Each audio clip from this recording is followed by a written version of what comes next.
Batman. Written by Steve Englehart.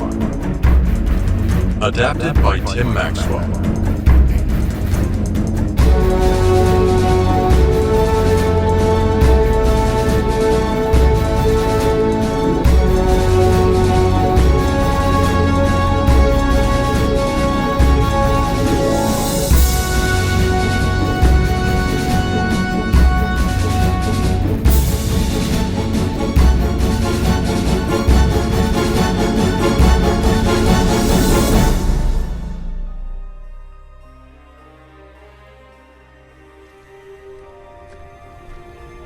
Gotham City.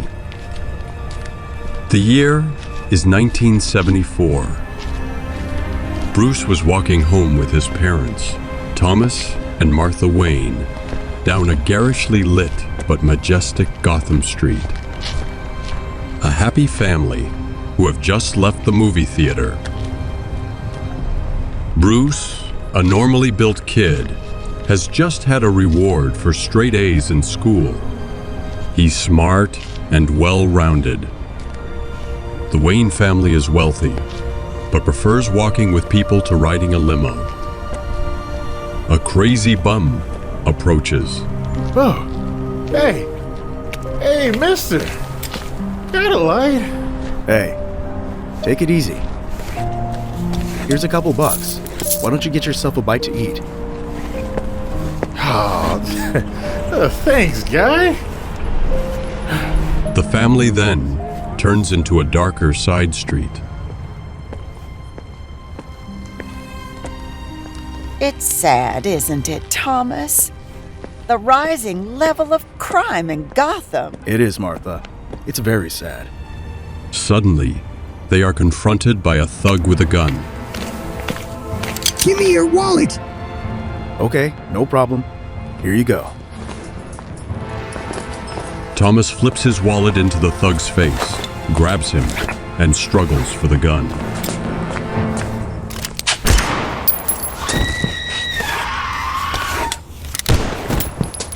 After shooting Thomas and Martha, the thug then turns the gun on Bruce, to be confronted by the most intense gaze of hatred ever seen. The thug hesitates, then makes his escape without shooting Bruce. The young man turns to look at his parents' sprawled bodies, and tears begin to spill from his wide eyes, but his face is frozen.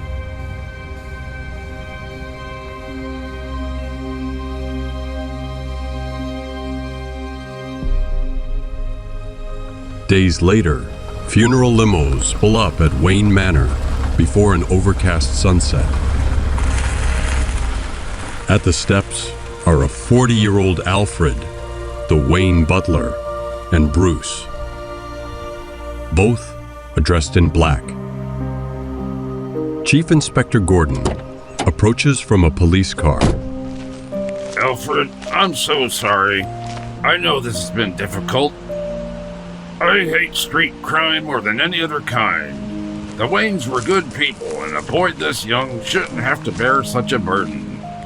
Any word on the gunman? Sadly, no. But me and my men will keep after it. Bruce merely looks at him, emotionless. Alfred shrugs at Gordon, and the chief leaves with the other mourners. Alfred and Bruce enter the house together. Alfred appears a kind and concerned guardian, as determined by Thomas's will. But Bruce is in a world of his own. He simply walks away from Alfred into his room. Alfred follows and watches bemusedly as Bruce methodically lights 4 candles around the dark room, then flings wide the French doors to face a moon rising beneath storm clouds. Totally focused, Bruce declares. I swear by the spirits of my parents to avenge their deaths by spending the rest of my life waging war on all criminals. Months later, Bruce Wayne is working out in a state-of-the-art, newly built gym. His face and his inner being is filled with pain and hatred. The pain grows as he pushes onward unceasingly until a hand drops onto his shoulder. He snaps his head around. It's Alfred. Master Bruce, you worry me. Nothing to worry about. I've accommodated your wishes. The new gym, the chemistry lab, and the books, because they've seemed beneficial. But, well, I worry about you. You become so withdrawn. Frankly, sir, I must say I worry about your health. How dare you talk to me like that? You may be in charge of this estate, but it's still my estate, and you're still a servant. I'm sorry, but I have to fight back, Alfred. For Mom and Dad, for all the other kids out there. I have to do it. But I don't want to go crazy. I want to be the best, and you can't be the best if you're crazy. You have to help me, Alfred. Help me do it right. Ah, sir, you are your father's son. Of course I'll help you, as I helped him, and your dear mother, these past 22 years. But we mustn't begin with you tearing your body apart. We'll work up a sensible athletic routine for you. I must warn you, however, I wake you every morning at 6 a.m. to pursue it. Thank you, Alfred. But couldn't we start at 5?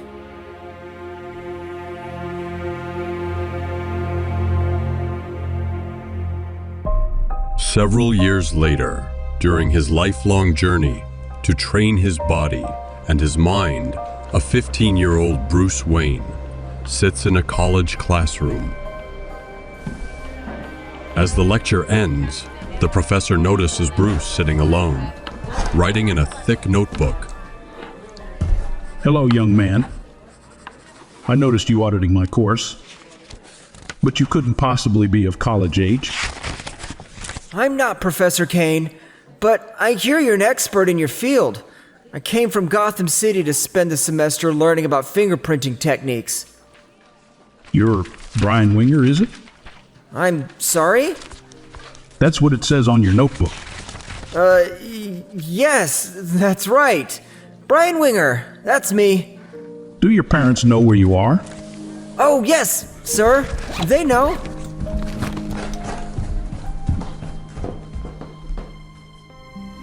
A few years later, a 19-year-old Bruce Wayne hurls a rope and grapple around the Wayne Manor chimney as a 47-year-old Alfred looks on, like a proud, confident parent. Bruce, looking solid and very fit, begins to climb the wall toward the chimney expertly. But 2/3 of the way up, the chimney gives way, and Bruce falls backward in a shower of bricks. He hits the ground skillfully, sustaining no injury, and continues into a roll, taking him out of the path of the debris. He gets up, unscathed, as Alfred hurries over. Well, that's the end of that exercise, sir.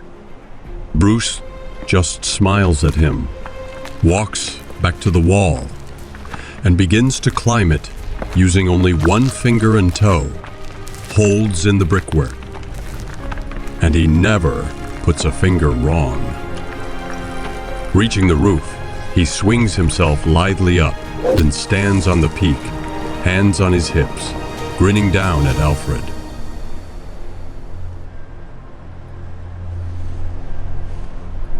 Another few short years later, a 23-year-old Bruce Wayne enters Professor Kane's classroom, which is now occupied by police.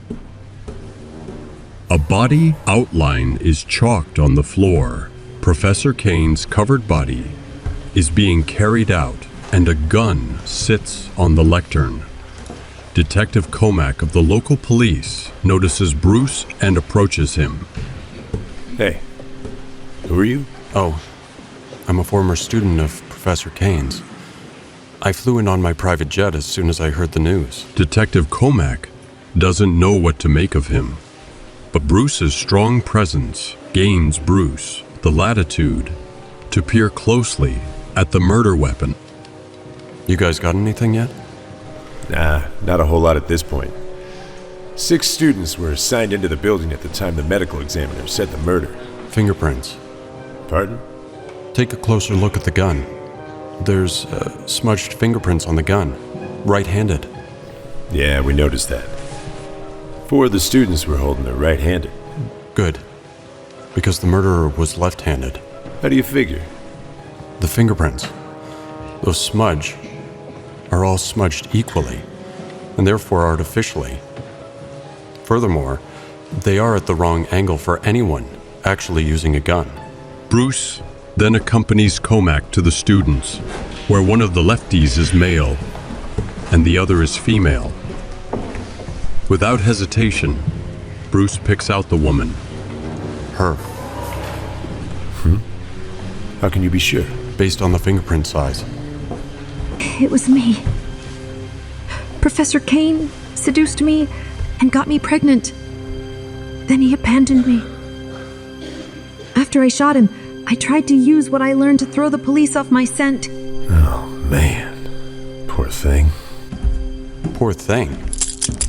Murder is never justified. Have you no heart? Not when it interferes with my mind. Well, you're good, son. What was your name again?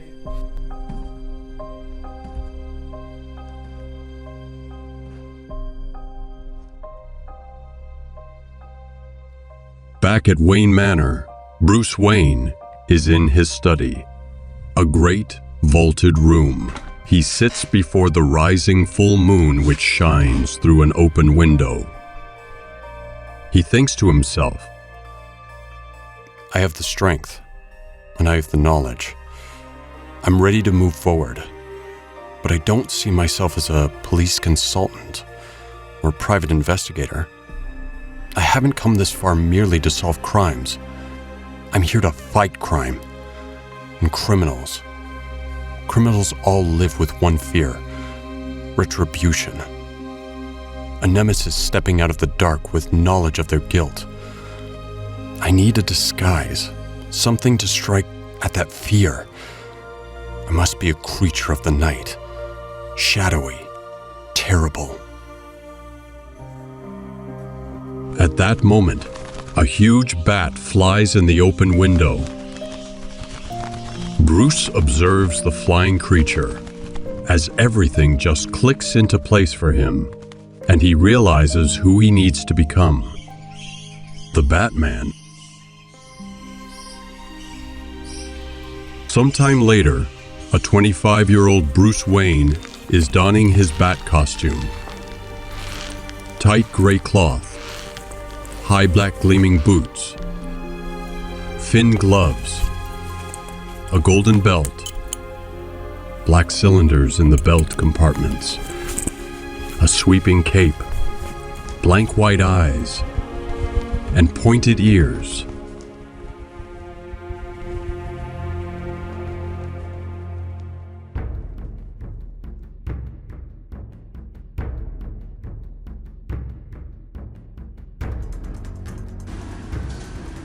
In a narrow alley in Gotham City, 4 hoodlums are loading sacks of money into an armored truck. 2 guards lay unconscious on the ground nearby. High above, perched on a rooftop, is the Batman. After the hoods finish the job, they leap into the truck and start to accelerate until the Batman steps directly into the glare of their headlights. What the? What's that? Who knows? Drive through it! Standing his ground as they hurtle toward him, the Batman pulls a black tube from his utility belt.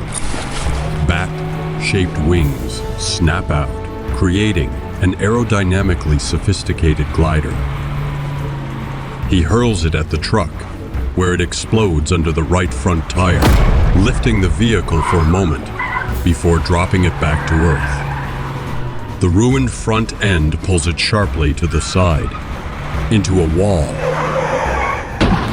The four hoodlums scramble from the truck and draw their guns, but their enemy has vanished. Where'd he go? Run! The four thugs run like mad. Looking back, they think at first they've escaped their adversary. But then, they see a flash of a cape before a headlamp, and then the glimpse of a figure swinging upward toward the rooftops. Then, seemingly gone. It's gone. Good job, boys. That thing didn't dare to mess with us. Suddenly, the cloaked figure drops down. The Batman fearlessly clobbers the four thugs, taking them down one by one.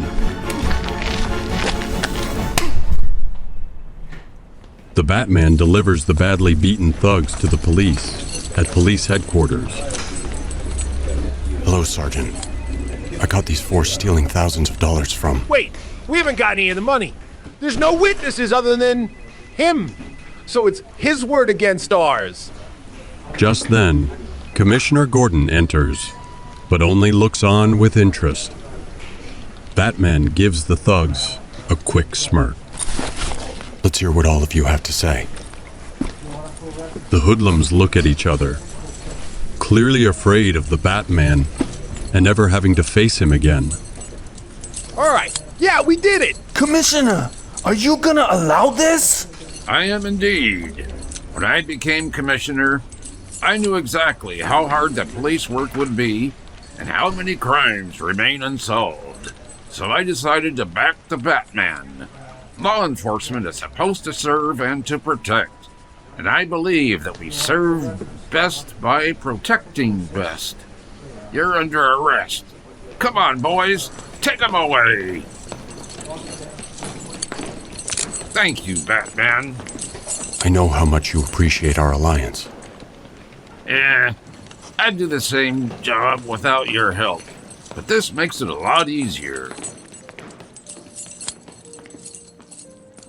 Later that night, Alfred sits beside a grandfather clock in the hall of Wayne Manor. The clock suddenly swings outward, revealing a passage from which steps the Batman. He pulls back his cowl to reveal a 25-year-old Bruce Wayne. Alfred wakes up, and they discuss the night's events as partners, not as master and servant. Now, Master Bruce, there was no need to step in front of that truck. But it was fun. Now, hey, wake me up at 2. I've got some social thing to do at 4. Yes, sir.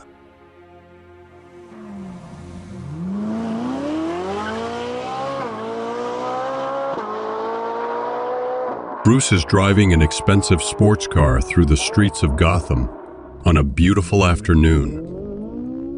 He's on his way to the townhouse of Daniel Rossmoor, an older man presenting a charity wine tasting event. In public, Bruce tries his best to blend in by being more sociable and friendly. He is merely at this event, and just another socialite. He is mingling and chatting brightly with other guests when he stumbles upon Silver St. Cloud, who is 24 years old and beautiful, with chiseled cheekbones and a lively intelligence. Bruce and Silver begin to chat it up. Hey, fancy seeing you here. Wait, do you know me? No. It's just fancy to see you here. Well, I'll take that as a compliment. As well you should. Bruce Wayne. Oh, Bruce Wayne. Delighted to finally meet you. I feel like I know so much about you and I've never met you. Till now. Well then, tell me about you. Me? Well, okay, in a nutshell. I'm Silver St. Cloud. I was born and raised in the city. I own and run Gotham Garden. Wait, you're the owner of the Gotham Garden? Yep, that's me. Wow, well, very impressive. Well, what I would call impressive... Have you seen this costume crime fighter, the Batman? The Batman? Yeah, I've heard of the Batman. Kind of weirdo, huh? No, not at all. He's great. He's fighting crime, taking down criminals, I don't know. I just feel like with the Batman around, there may be more hope for Gotham after all. Yeah, I like that. What do you say, Bruce? How about you join me for the matinee performance at the circus at the Garden tomorrow? Well, if it's matinee, count me in. Thank you for the invite. That won't interfere with your work, will it? Work? Yeah, you know, your job. Well, I don't really have a day job at the moment. Hey, Bruce Wayne, thanks for coming. Daniel Rossmoor, how are you, old friend? I'm good. Hey, listen, I'm buying Chance. Are you still friends with Gordon? You know what? Not so much anymore. Okay, really? Yeah. Well, he stayed in touch while I was growing up. But I'm afraid he was disappointed when I chose to let expert managers manage my inheritance. I'm not hands-on like he is. Shame. Well, okay, Bruce. Thank you. Something going on? Well, it's just that I received this strange note this morning. Here, take a look. Leave $10,000, $67.73 in your jacuzzi anytime today before Johnny Carson, or your world will go crazy. Sincerely, the Joker. P.S. What on earth? I mean, $10,000? $167.73? What in the world is this all about? The Joker? Who's that? Never heard of him? What about you, Silver? No, I have no idea who that is. It must be a prank. Yeah, you're probably right. Well, if you'll excuse me. Sure. A short time later, Bruce decides to investigate. He creeps stealthily downstairs, warily entering the jacuzzi room. Cautiously, he investigates, looking over, under, behind, and through every possible place of concealment, but he finds nothing. He begins to test the walls for hidden rooms, but finds nothing, and then he looks up at the ceiling, sees a panel slightly off, and then, suddenly, the panel opens and he is face to face with the Joker's gun. The Joker is very clearly a homicidal maniac on a very short leash, just an eccentric jokester, whose face is chalk white, his hair is garish green, and his stretched lips are blood red. He wears a bizarre purple suit, and he radiates lunatic energy. Keeping his gun fixed on Bruce, he slyly drops to the floor. Hold it, pal. I crept in last night and hid in the closet. Brought myself a lot of Twinkies and Gatorade. But you see, Rossmoor didn't come like I asked him to. Instead, he sent a spy. A death to spies.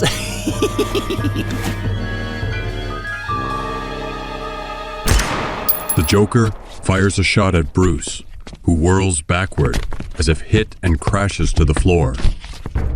The assailant runs out of the room toward the party. Meanwhile, Bruce gets up. He actually wasn't hit by the bullet. He sensed that the Joker was going to pull the trigger and threw himself aside just soon enough to avoid getting hit. He sprints out of the room in pursuit of the Joker. The Joker bursts into the party crowd like a whirlwind, and nobody even tries to stop him. When the madman finds Rossmoor, however, squares himself and walks up to him. The Joker throws his arm around Rossmoor like an old buddy. Excuse me, everybody. You see, Rossmoor failed to give me money like I asked, but I do hope that each of you will respond more rationally after they see what happens to the old man. And I count on you people being rational.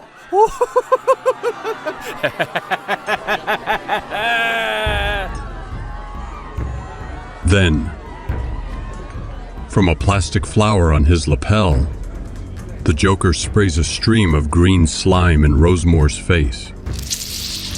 The older man reacts in pain, and all eyes turn to him, when suddenly, the Batman leaps on the Joker. The ensuing fight pits train skill against mad, explosive strength. But the onlookers have a second attraction to distract them. The horrible changes happening to Rossmoor, who begins to laugh his way to a grinning death.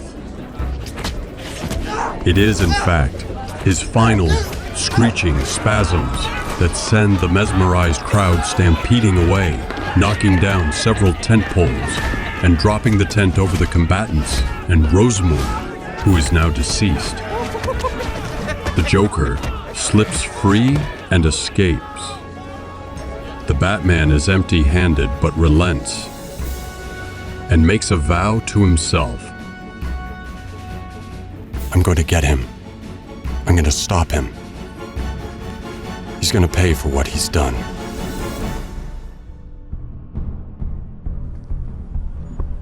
That night, Batman prowls the alleyways of Gotham City. He leaps to a fire escape and clambers upwards with confident grace to a 5th-floor landing. He hurls his small, aerodynamically designed, bat-shaped grapple attached to a silken line to a roof vent across the moon-shadowed abyss. Then, he swings across to crash in a shower of glass, feet first, into a low-life gambling den populated by thugs, smoke, and booze. He lets them cower. Then he selects the man he came for and takes him out on the fire escape and bends him aggressively over the railing. Tell me about the Joker. What do you know? I don't know anything. Lies.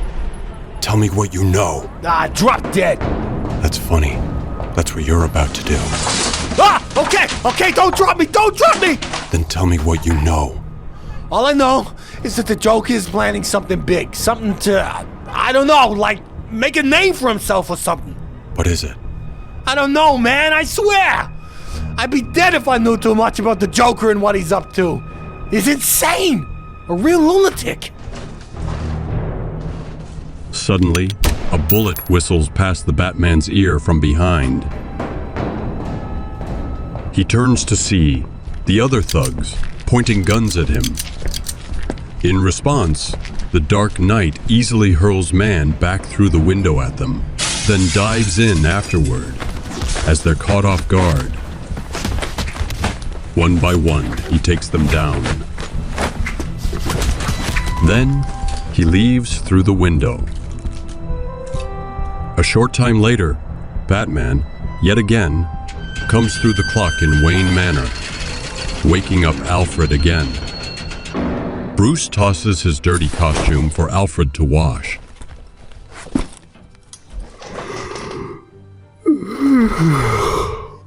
Oh, excuse me, Master Bruce. How did it go? Good. Up until it wasn't. Describe good. Let's start with that. Well, I met the owner of the Gotham Garden, Silver St. Cloud. Master Bruce, I don't think I've ever seen your face light up like that. What? Tell me more about this, Miss Silver. Alfred, don't get your hopes up. Being the Batman always inhibits any serious relationships. Now, you could be so kind as to wake me up at 10 this morning. Let me guess, you'll be sitting with Miss Silver. Stop it, Alfred. 10 a.m. Yes, Master Bruce. Later on, Bruce arrives at Gotham Garden, cheerfully ready for his date with Silver. But when he arrives at her luxury manager's box, he finds Commissioner Gordon outside, directing policemen. Excuse, Commissioner Gordon? Oh, hey, Bruce. What's going on? Silver St. Cloud, the owner of the garden. Yes, I know who she is. Well, she received a note from the Joker. Bruce, come in. Is that okay, Commissioner? Sure. Here, Bruce, here's the note. The Joker's demanding that I leave $21,361.49 in a popcorn box under Section 314, or the world will go crazy. It's insane, right? Yeah. Unfortunately, we now know that it's not just some prank. Bruce desperately wants to leave and become Batman, but he needs an alibi. Look, Silver, I got a headache. I gotta step out for a moment. I'm sorry, what? Bruce realizes that Silver thinks he's scared. This is what he always tried to avoid, getting close to anyone who might hold him back from doing the right thing. But he doesn't want to look bad in her eyes, and the police are here on the scene. And if they should fail, at least Bruce would be there to protect Silver. So, Bruce decides to stay, trying to smooth things over. No, I'm sorry. What I said was, this whole thing is such a headache. Let's try to settle down and just enjoy the show. The police got it covered. Right, Commissioner? Yes, Bruce. Gotham's finest. Nothing to worry about. Thanks, Commissioner. I'll let you two be. Just let me know if you need anything. Thank you, Commissioner. As Gordon leaves the box, Bruce and Silver sit and get settled in, and wait for the circus performance to begin. They both make every attempt to ignore the Joker's note and enjoy their time together. So, I've asked around, and my friends say that you're just a total playboy. My image is outdated. I have little time for social functions these days. But I make time when I can, and no serious or long-term relationships. You're not missing much when it comes to social functions. But the no serious relationship thing could be improved. Really? I think so. Sorry, I can't stop thinking about this whole Joker thing. No, it's okay. I have to admit, I'm a little afraid. But I just refuse to give in to this madman. Hey, as long as I'm around, no one's going to hurt you.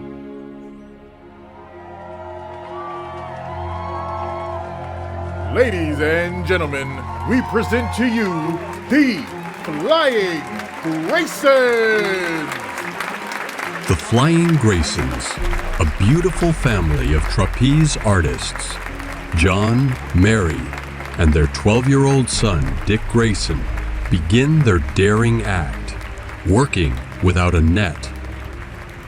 Dick is a courageous kid, extending himself to make a catch and return to the standing bar, then smiling with secret pride.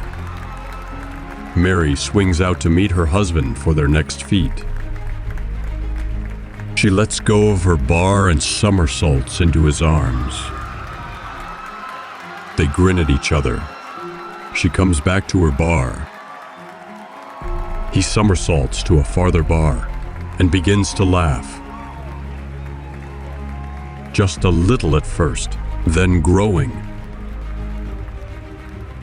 Mary looks curious, and Dick cocks his head. John is laughing harder as he swings his bar, jerking him a little, then swings back towards his wife, Mary. As he rushes forward, arms outstretched, his face reveals a horribly stretched grin. He grabs his shocked wife, laughing uproariously, and spastically jerks her from her bar, and together they fall, a long way down to their deaths. Shocked, Dick leaps to a wire and slides down to the floor. He rushes toward the bodies, but the ringmaster holds him back. Whoa, whoa, whoa. Hold on, young man. Let me go! Let me go, please! Then a hand drops on Dick's shoulder. He stops and looks up. It's Bruce Wayne. There's no sight in the world more horrible, son. They're my parents. I have to see. Okay. Please, let us through. With the man's arm on the boy's shoulders, they step forward to the lifeless bodies of Dick's parents. Bruce is almost as affected as the young acrobat is. But Bruce notices something else. A greenish oil slick on the father's face. Then he turns Dick away and returns to Silver. Bruce, are you okay? Yeah, it's just... I lost my parents too. When I was his age. It was just hard to see, you know? Oh, Bruce, I am so sorry. Silver, I need you to guide me through the garden as we investigate these deaths. Of course. And Bruce, you should go home. I know this must be hard for you. Silver, will you be okay? Yes, I'll be fine. She'll be quite busy, I'm afraid. Let me know if you need anything. Thank you, Bruce. Short time later, Batman is loping through the tunnels beneath the garden. He asks directions from startled performers to the Grayson's dressing room and finds it blocked off by policemen. However, they let him in. He examines the makeup jars and finds a brand new one beside a crumpled card reading, "Free samples from Bread and Circus's Theatrical Supplies, 66 65th Avenue, Gotham Heights." Right then, Gordon and Silver arrive. Batman, I was hoping you'd show. Why are you examining the makeup? Let me see. Wait, don't touch. A smile as lovely as yours doesn't need enhancements. Gordon, I can't prove anything yet, but make sure no one touches any makeup until it's analyzed. Huh, funny. That's almost what the Grayson boy said before he ran out of here. Really?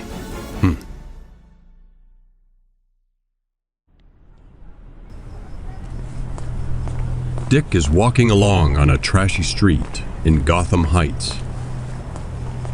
Number 66 is locked up tight. In fact, everything on the block is locked up, with the exception of the bar across the street. It's dusk, and Dick is very alone. But he enters the bar and finds a group of the most evil-looking guys in the city, and they lumber towards Dick. Oddly, Dick steadies himself, completely unafraid. I want to know about the people in number 66. Meanwhile, the Batmobile brakes hard in front of building number 66. The Batman leaps out and finds the building locked. Then, he hears some commotion in the bar across the street. He races into the bar and finds Dick badly hurt, but doing darn well against the thugs. The Batman! Let's get out of here! You wimps, we can take him! Several of the thugs take a hike at the sight of the Caped Crusader. However, 5 of them don't, and imprudently attack the Batman and Dick. But together, they take them down with ease. Now, let's see if you can talk. What do you want? I want to know about the Joker. And about Building 66 across the street. What do you know? Tell me. The Joker rented number 66 for his company. He hired me and 9 others to work there. Had us come in bright and early Monday morning at 8. Watched him put some green gunk into 2 jars. Said he was shutting his company down, but we could stay on his payroll by beating up anybody who came snooping around. Haven't seen him since. Yeah, well, now you work for me. You hear me? Yes. If the Joker comes round here again, I want to know about it. And from now on, leave children alone, or you'll wish you never knew me. Come on, kid. Let's go.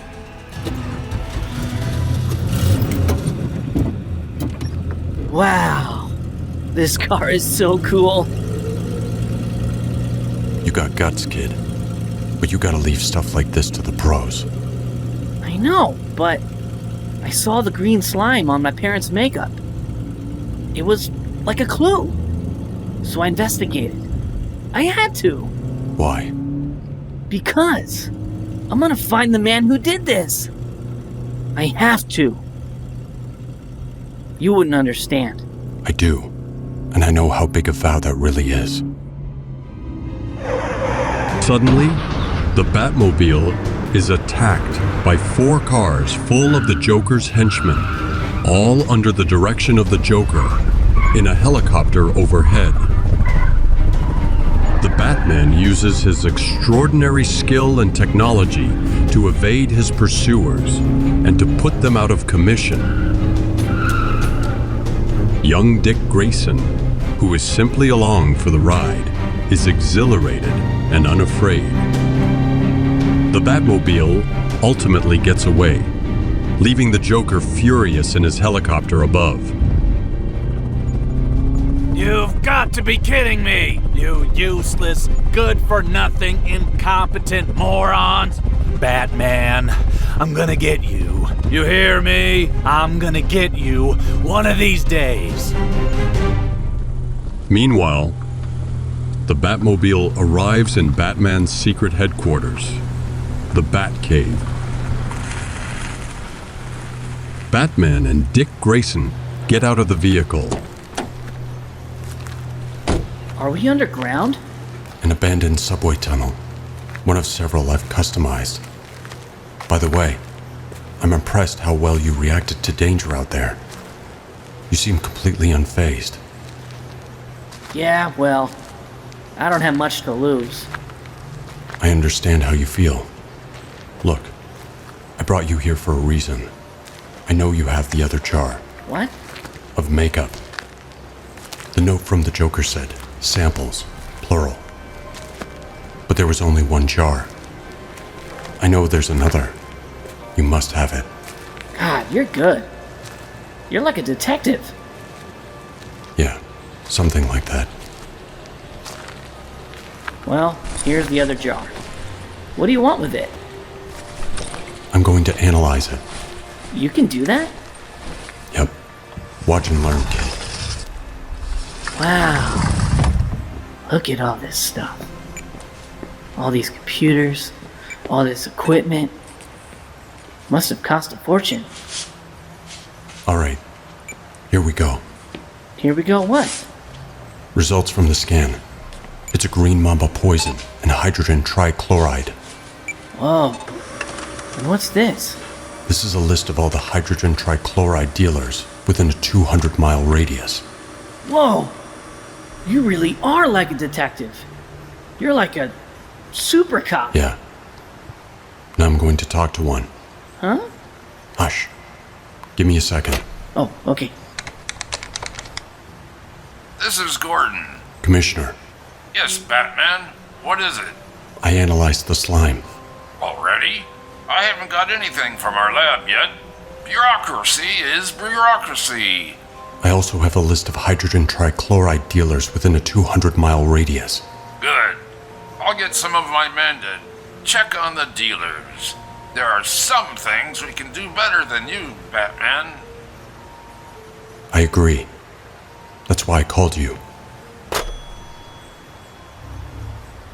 You know, young man, I knew from the moment my parents died what I wanted to do about it.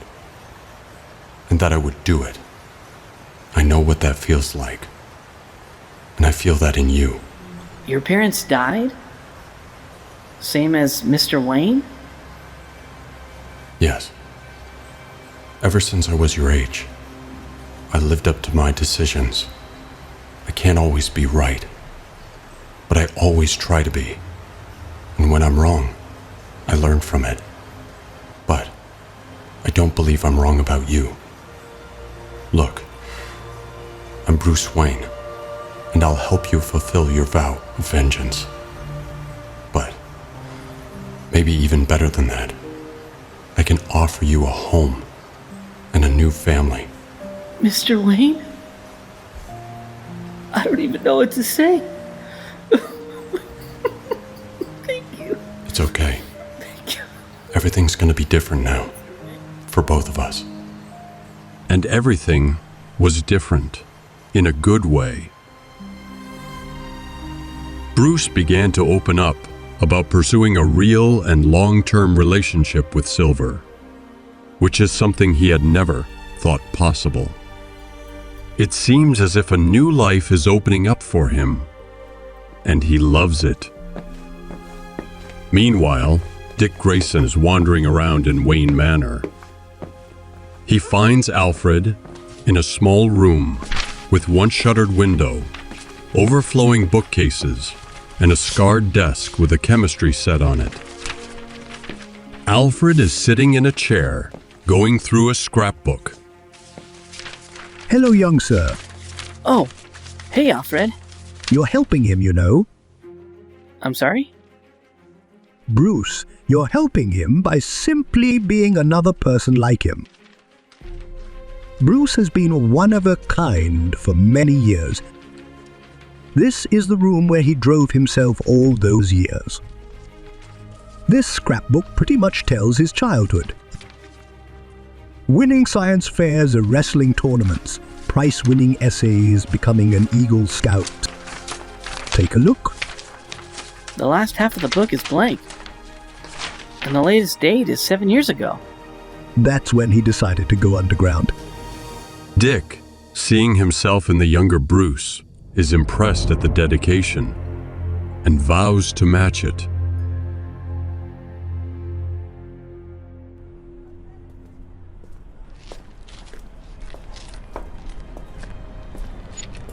Meanwhile, Bruce and Silver are walking arm in arm back to the garden after a date. All is well and all is lovely. However, Silver can't help but notice the similarities between Bruce Wayne and the Batman and makes a secret observation. Suddenly, 3 thugs step menacingly from an alley, followed by the Joker. Bruce steps in front of Silver to protect her. Well, excuse me, sir. I came to thank Miss St. Cloud for her generous and sensible donation. What? I paid him the $21,000 to keep anyone else from dying. Silver. Hey now, if her motive was to save others, you may yet be disappointed. Their fates are in their own hands. But you are now the one person in Gotham who need never fear me again. Joker makes a move and Bruce quickly lunges towards him in retaliation. But suddenly and swiftly, the criminal plunges a knife into Bruce's forearm, then disappears into the alley along with his thugs. You, Mr. Wayne, will have the next chance to support me in the style to which you're accustomed.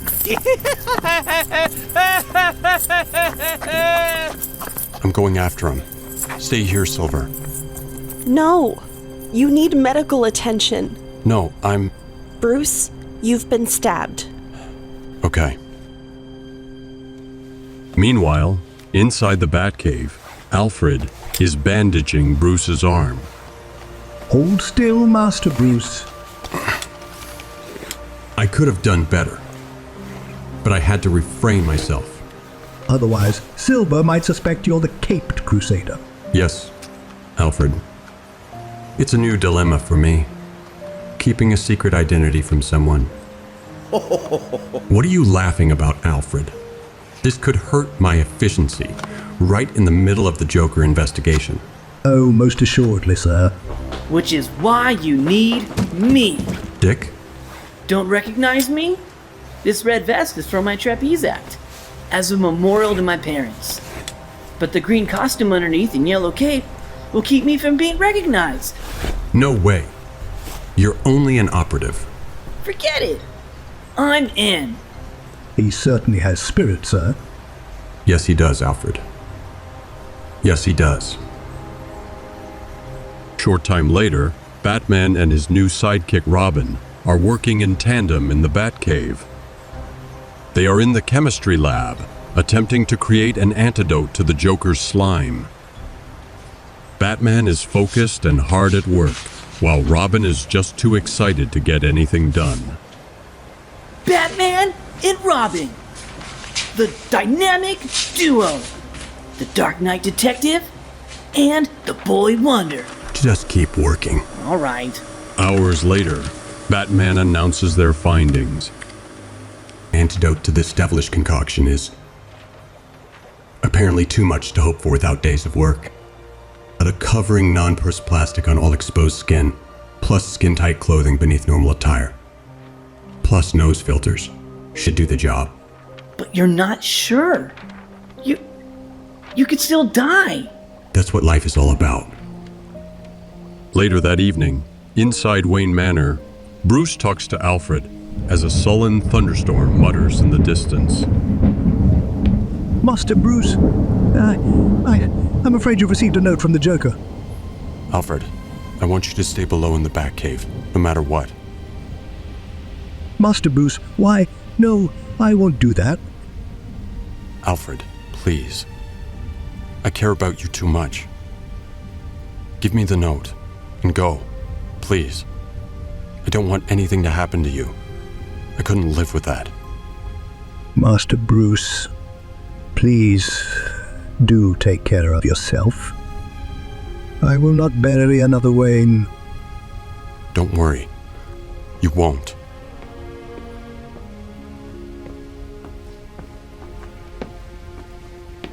Alfred scurries away through the grandfather clock, and Batman locks the door behind him.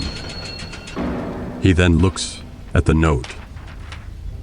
Put $37,203.98 in your shirt before midnight and come to front lawn, and your world will still go crazy. Wayne resident. Bruce. Oh. Hey, Silver. I'm worried about you. I can assure you that everything will be all right. I'll explain it to you later. Bruce, I'm going to come over. Silver, no. Don't do that. The Joker's threat. I'm the one safe person in Gotham. That's what the Joker said himself. Silver, we can't trust anything that Lunatic says. Please, stay safe, okay? I gotta go. It's midnight. The storm outside increases, and through the window comes the Joker.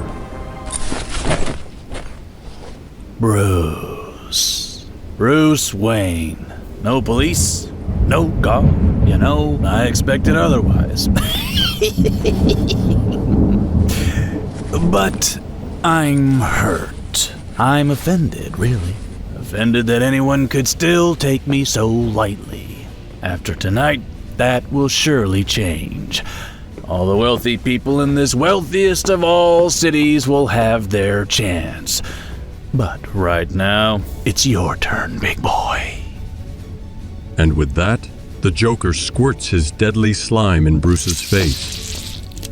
Bruce reels, falling backward. The Joker steps closer hoping to relish the sight of Bruce's death. And in through the window leaps Robin, ripping the plastic flower from the Joker's suit. What? Who's this? You punched me in the nose. Nobody, I mean nobody, punches me in the nose. The Joker leaps for Robin, mean and lethal. A madman, almost 3 sizes bigger than the boy wonder. However, Robin is a trained athlete and ferociously battles the villain, avenging his parents and driving the madman to a tormented frenzy. This is for my father.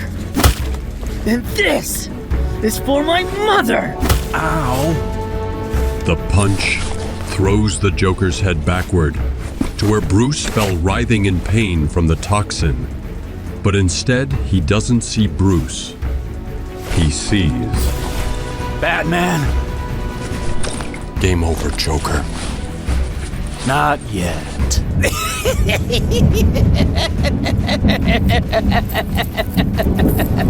The Joker quickly decides that battling both Robin and Batman is not a good idea and escapes through the window and to his purple roaster outside.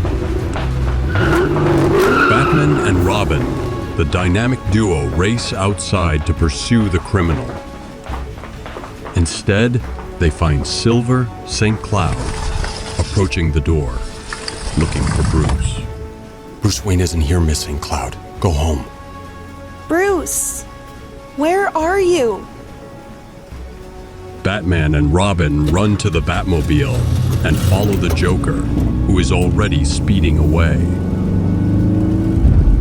Meanwhile, Silver is incredibly suspicious of what's going on and gets back in her car and follows them.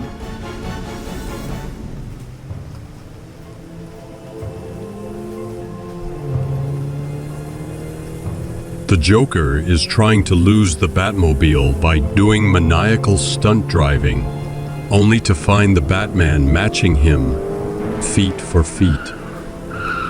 However, the Joker has a backup plan and radios for his helicopter to meet him at his destination, the nearby amusement park on Finger Island, which is currently closed. When he reaches the amusement park, he crashes through a gate and leaps free from his car. His vehicle rams into a small building and explodes. The now burning building was apparently the control center for the huge double Ferris wheel, which now begins to rotate as its pulsing, multicolored lights come on. The Joker leaps into a seat and is carried upward, and the Batman and Robin arrive. Robin, go try and stop the fire and see if we can stop that Ferris wheel. I'm going after the Joker. You got it. The Batman races towards the Ferris wheel, attempting to catch the Joker before he gets away. The caped Crusader grabs hold of the edge of the Joker's seat, who tries to stomp his fingers, but the Batman tanks down the seat, spilling the Joker out. The madman grabs the Batman's cape with one hand, slides down the wet material to the last possible inch. Uncaring, he proceeds to slash upward at the Batman's body with his knife, piercing the cape again and again, but missing his body. The cuts in the cape spread, and a chunk of the cape rips away, dropping the Joker, but only onto the next seat. And unfortunately, the timing is perfect for the Joker to transfer onto the waiting helicopter, which is right above the Ferris wheel. The Joker grabs a hold of the ladder hanging from the helicopter, when suddenly, the aircraft is violently struck by lightning. The chopper veers crazily toward the ocean, with the Joker hanging onto the ladder for dear life. The helicopter loses control and crashes into the ocean below. Meanwhile, Robin gains control of the Ferris wheel and brings Batman back to the ground. Silver arrives in her car and approaches the Batman, staring into his blank eyes. Batman, please, don't say anything. I have something to say to you. I know who you are, and I love you. But just now I saw the Batman in action. Not as a news item on TV, not a mysterious hero I've always admired. I saw you, the man inside, the man I love. I saw you fighting with a madman, 100 feet in the air, in a lightning storm. I love you, but I couldn't live with that. Never knowing what each night would bring, never knowing when your luck would run out. Silver. No, it's over. I can't let it go on. We have to stop before we can't stop, before we can't help ourselves. Silver kisses him one last time, lingering, then whirls and runs blindly away.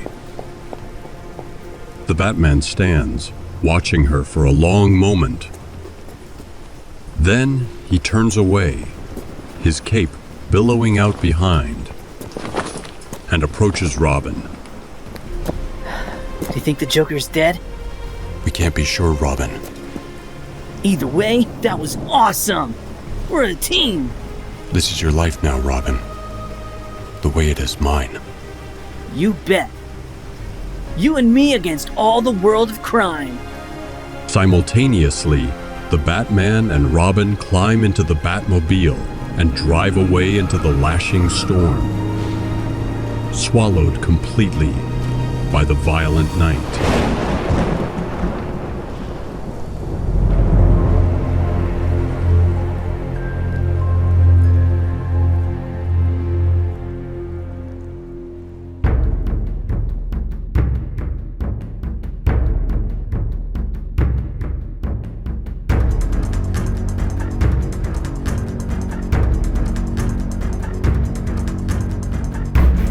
This audio drama was brought to you by Newverse Creative, featuring the voice talents of Simon Mitchell, Jacob L. Skrapka, Tim Maxwell, Loren Sanders, Alexander Pond, Lauren King, Jordan Walters, Matthew James, Angela Hoeffler, Theodore Phillips, Adrian Toomey, Tommy Ricard, Derek Willingham, Ken Ormiston, Michael Campbell, Austin Garner, Randy Lane, and Evelyn Pham. Based on an unproduced script treatment by Steve Englehart and adapted by Tim Maxwell. Edited by Zoran Nikolic.